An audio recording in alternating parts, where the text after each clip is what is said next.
Hey guys, Cold here. Welcome back to another raid video. We have relic crafting for today's video. Why do I want to summon so many relics? Well, because I've got so many relics to, well, it's not summon, craft, okay? Yeah, we're using the force today. We have so many of these and we're looking to craft possibly the best relics possible. They'll keep adding on relics. I believe in Plarium. I believe that they'll keep on adding relics that are more powerful than the other, and we're gonna have event relics. It's gonna be interesting on what these add on top of champions already overpowered abilities. Okay, some of these are way better than the others. Some are good and some are just okay. So the idea behind relics by Plarium, the developers talked to us, is basically you'll reach a point where to get into the next level, so to get to level 16, I believe 14, 16, you'll need to be using the lower level ones that you don't want, then upgrading those to level 4, and then using them as basically food relics to get your most wanted one to the top. Okay, there's many relics so far added, and the two ones for the event, the cat's gaze, everybody will have the cat's gaze. Hopefully that is farming the teacup event. Cat's gaze is amazing. It gives you the ability to ignore defense when attacking enemies with higher max health. This is so good for many champions, and it gives you up to 20%. 20% ignore defense is huge. It's like a savage set on its own. Well, almost instinct set, yeah, without the speed. So crit damage, attack, defense on top of everything there just makes it fantastic one for your damage dealers. And then we've got the mythic ones, which I'll cover in just a second. But I want to say something about this one, the coronet, right? Let me move here, okay? Let me move here, okay? Let's see, right? Let's see, okay. So if I move over here, you can guys read this. So the wearer's damage increases by 1% each time they place a debuff. So this is a possible 30% damage boost on top of whatever else damage boost you're getting from other things like buffs, your gear. So this is fantastic for players out there who are looking for an epic one. This is the one that you want to get as long as the champion applies a debuff, guys. If they don't apply a debuff, they won't be able to get this going. So like your ninja becomes so much stronger than this. Many champions can apply debuffs. Even Rotos, for example, can apply debuffs, but Rotos won't be able to stack this up as quickly as other champions because he's a single target hitter. So multi-target hitters are so much better using the Irethi Coronet, okay? Other good ones, like from the rares, is the Malefic Talon, where it has a 20% chance to deal 10% more damage when attacking. I find that very cool. And then we have the standard group here. Some of these are also good, like the Journal of Necrotos. This one's good for your supports. It gives them health, defense, resistance, but also the heals and terminate increase effects applied to allies are boosted by 15%. This is very strong. And then it gets boosted by another 15 here. So 30% boost to already what you're doing. So if you're boosting Terminator by 30%, with this maxed out, you'll boost it by 39%, right? Because I believe it's a multiplicative addition. And then on top of whatever your relics are in terms of strength, you'll also have the ability to apply gemstones on them. So gemstones by themselves becomes so good to just boost your damage. The mythical ones are just amazing. So every time the wearer kills an enemy, increases their damage by 10%, stacks up to 30%. This is huge. Then we have this one. Every time the wearer is revived, decreases all incoming damage by 10%, stacks up to 30%. Also amazing. For champions that get revived, I believe Wukong would be nice with this one because he revives passively. So that's pretty cool. Ignore defensive X are 12% less effective. This is great for champions like Harima. And then the wearer deals 10% more damage to bosses. Flat out 10%. 10% boost to damage. Insane to get this one, the Boss Slayer.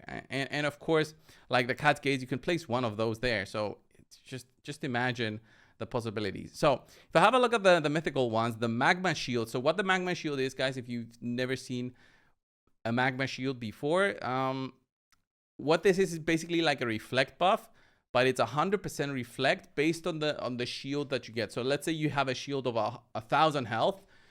The enemies will do 1,000 damage to you, and then they'll receive 1,000 damage back in terms of removing the Magma Shield. They'll do it like 1,000 damage to remove it, right? So 1,000 damage will come back to them. It's like 100% reflect. That's how it works. It's pretty cool. And well, 10% magma shield, I believe it's 10% of their health is what it means. So if they've got 100,000 health, it's a 10,000 shield. Doesn't look like a lot, but remember, you know, damage dealers don't have a lot of health, so just receiving that amount of damage back is it's quite insane. So hallowed hit, whenever the wearer heals an ally with the active skill, 25% chance to place fervor. So fervor, I believe, buffs up their damage and just makes them stronger. So having that is pretty cool. I have the Wand of Submission, by the way, but never used it. And then this one, Aspect of Cyroth, when the wearer receives fatal damage, reduces the Terminator by 50% of the Terminator. It's okay, but nothing too crazy. Stormcaller is pretty cool because it just gives you straight up, I believe, damage boost for each Stormcaller buff that you have. And this chance to get the buff just increases by another 80%. So when you max it out, it's basically always available when you're landing critical hits. Pretty cool. I believe on AoE damage dealers, this is insane. And then Chrono Cube, where it has 50% chance to take 2 turns in a row. If this effect activates, where it skips the next turn, occurs only once per battle. So this is good for PvP stuff. So if you want to basically just end the PvP fight with your damage dealer and just take them out, this is cool, but you lose 1 turn. So it's not like a relentless set, okay? Not like a relentless set.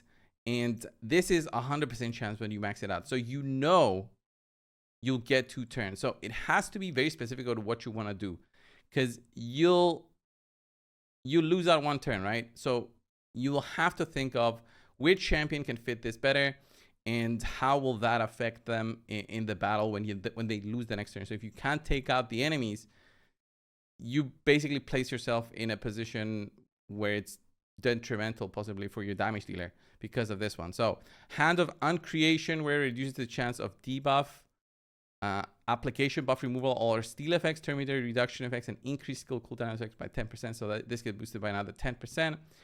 That's okay. I don't know about that. And then where the next attack after killing an enemy deals 20% more damage. This is huge because the damage gets boosted then by another, what is this, 20%, 30%, so 50% more damage. This also can be great on Roros because he can get a kill with his A3, get an extra turn immediately. So his next attack, possibly his A2, just becomes insane. So enough with going over these. I just want to do the crafting. We're going to do the normal ones and then going to do the event ones and see where that takes us. The rates are obviously better when you use the higher ones. I don't think, you know, a mixture of these is better than just straight up going all of these, because like this is 15%, but having half and half is 23%. Seems a little bit better, but you're just playing with the odds, because if I put just epics here, the chance for an epic jumps up to 35%. So it depends how you want to mix things up, okay? If you want to just keep your odds at this point and have 23% chance and then get the rare, I guess you can do that. I guess this is possible, but if we mix it up with legendary ones, the chance is just 10% here, right? No, 19%. So it's still okay, but if I just use legendary ones, this is 40%. So I'd rather have a 40% chance than a 20% chance, honestly. It's just not the same in my eyes, because I don't want to gamble too much with these, because I know my luck. So I want to use the highest chances possible. So let's go. Molten Deathbell, where Terminator increases by 10% when applying stun, sleep, fear, true fear, freeze, provoke, petrification, and sheep debuffs to enemies occurs once per turn. I'm not sure if it can do multiple times, so that could be good. I've never sold a relic because it doesn't make sense in my eyes to sell them. You get lots of the resources there. So Malefic Talon, this is also very strong, where 20% chance to deal 10% more damage when attacking. This is cool, especially on something like your Marius. I've got one on Marius, I believe, where receive 5% less damage from anytime they provoke. This is also pretty strong on your Provoker. If they've got something like that, can it be used on Harima? It's a very cool one for Harima. And there we go, the Irethi Coronet. This is huge. This is a huge one. As I said, 30% damage. Insanity how strong that is. Mask of Rage, again, the Provoke. And remember, you need the smaller ones anyway, so Golden elixir. So where is instantly healed by 10% when their HP drops below 50%. This is can be good on let's say Roros, but he doesn't get any crit damage on this one. So this is basically to heal them a little bit, but it doesn't change much. Let's do epics. Okay. Scroll of the Unseen. Fantastic. So wear's damage increased by 1% each time any other champion takes a turn. When the wearer is under Veil or Perfect Veil buff, stacks up to 30%. This can be used on Ninja, for example, because he goes into stealth mode, into Veil mode. So that will boost his damage when every other champion is taking a turn, especially if they're fast, if they're supports. If you got some, you know, champions that take multiple turns, like it can give a lot of damage to your next turn. So where receives 2 less damage if under a debuff. That's good for when you're starting out. Hey, not enough materials. What?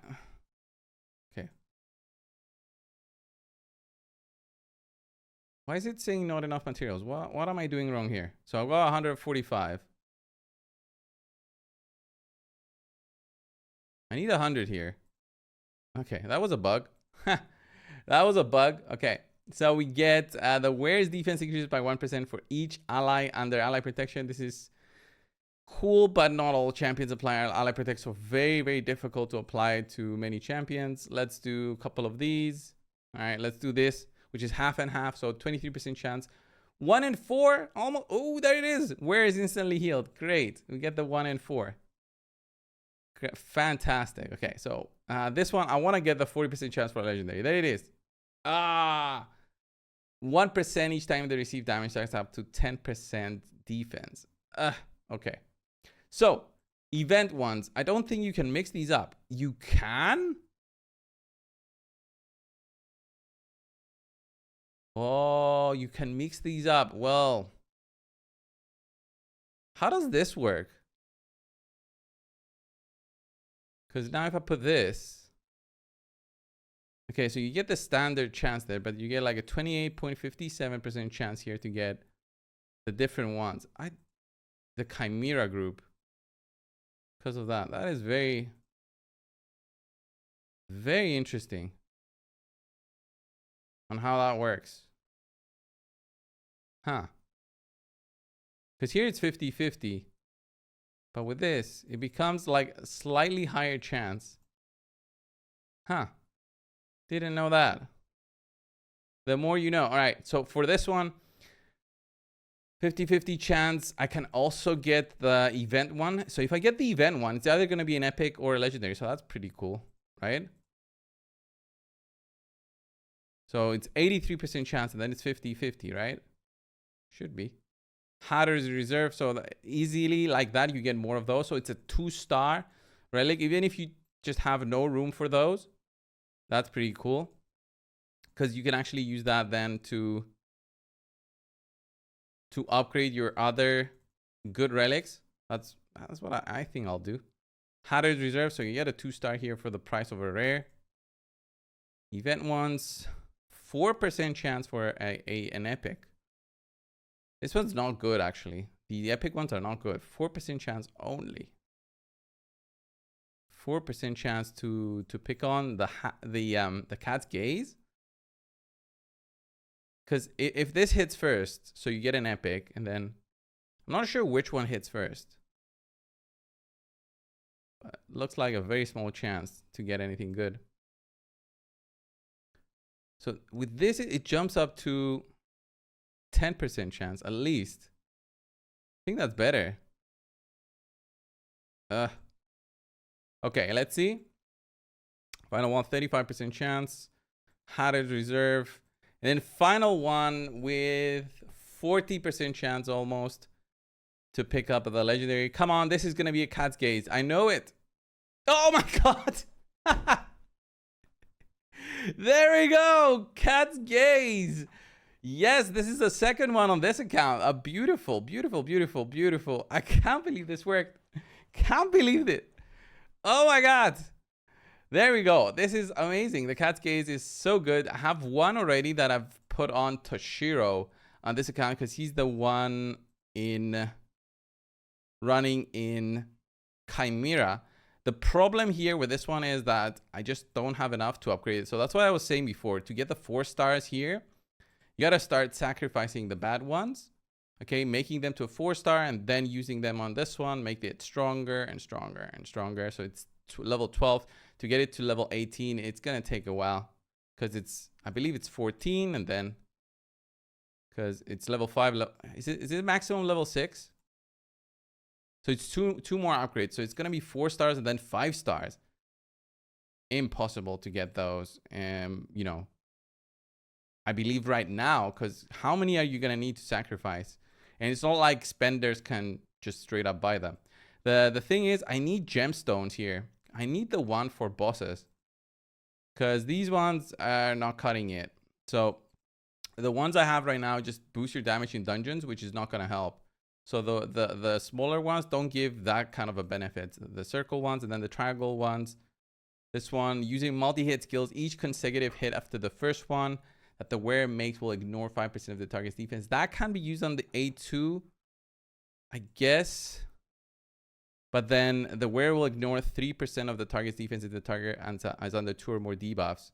So this is pretty strong comparing it to this one. Because the multi-hit skills, like Toshiro has 1 multi-hit skill, which is his A2. So this is going to get boosted. That's it, guys. That's it. Relic crafting. It's going to be part of the game now to do this relic crafting. And then sacrificing your relics. As I said, it's going to be a difficult thing. So let's say you do this. You upgrade it to the next one. Okay. You got to get it to a level 4. Then you use these. Then you upgrade it again. Then you use these. So now it's at a level 3, right? So level 3, and then to upgrade it to the next one, you got to start sacrificing stuff. Okay. So you get these, which is not that easy to get. I believe it's only from the chests, which you get from the chimera, to get the 3 stars. And then I need to get another one to level 3 to get this to level 4. So I'll have 1 and I need 4. So it takes a while. You get the idea, guys. This was the video. Thank you all. I'll see you in the next one. Subscribe. See ya.